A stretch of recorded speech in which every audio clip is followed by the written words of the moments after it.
പ്രിയപ്പെട്ട സഹോദരി സഹോദരന്മാരെ, ഞങ്ങൾ നിങ്ങൾക്കായി ഒരു സദ്വാർത്തയുമായിട്ടാണ് വന്നിട്ടുള്ളത്.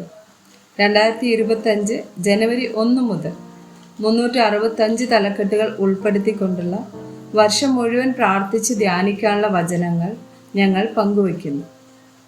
എല്ലാ ദിവസവും ഞങ്ങൾ ഒരു തലക്കെട്ടും അതുമായി ബന്ധപ്പെട്ട വചനങ്ങളും അയച്ചു തരുന്നതായിരിക്കും. വചനങ്ങൾ കേട്ട് ധ്യാനിച്ച് അനുഗ്രഹം പ്രാപിക്കാൻ ഞാൻ നിങ്ങളെ പ്രോത്സാഹിപ്പിക്കുകയാണ്. ദയവായി സബ്സ്ക്രൈബ് ചെയ്യുകയും നിങ്ങളുടെ കൂട്ടുകാരുമായി പങ്കുവയ്ക്കുകയും ചെയ്യുക. നന്ദി.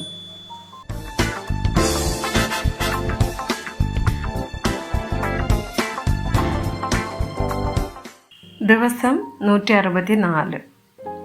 പക അല്ലെങ്കിൽ വിദ്വേഷം. ലേവ്യർ 19 വചനം 18. നിന്റെ ജനത്തിൻ്റെ മക്കളോട് പക വയ്ക്കരുത്. കൂട്ടുകാരനെ നിന്നെപ്പോലെ തന്നെ സ്നേഹിക്കണം. ഞാൻ യഹോവയാകുന്നു. എഫെസ്യർ 4:31-32 വചനങ്ങൾ. എല്ലാ കയ്പും കോപവും ക്രോധവും കുറ്റാരവും ദൂഷണവും സകല ദുർഗുണവുമായി നിങ്ങളെ വിട്ട് ഒഴിഞ്ഞു പോകട്ടെ.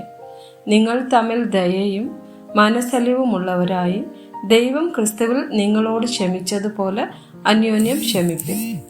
മാർക്കോസ് 11 വചനം 25.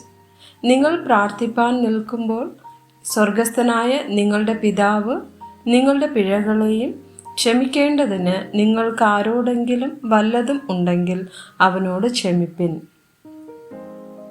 കൊലോസ്യർ 3 വചനം 13. അന്യോന്യം പൊറുക്കുകയും ഒരുവനോട് ഒരുവന് വഴക്കുണ്ടായാൽ തമ്മിൽ ക്ഷമിക്കുകയും ചെയ്യുവിൻ.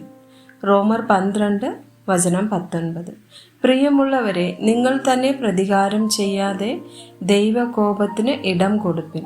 പ്രതികാരം എനിക്കുള്ളത്, ഞാൻ പകരം ചെയ്യും എന്ന് കർത്താവ് അരുളി ചെയ്യുന്നു. സദൃശവാക്യങ്ങൾ 20 വചനം 22. ഞാൻ ദോഷത്തിന് പ്രതികാരം ചെയ്യുമെന്ന് നീ പറയരുത്. യഹോവയെ കാത്തിരിക്കുക, അവൻ നിന്നെ രക്ഷിക്കും. ആമേൻ.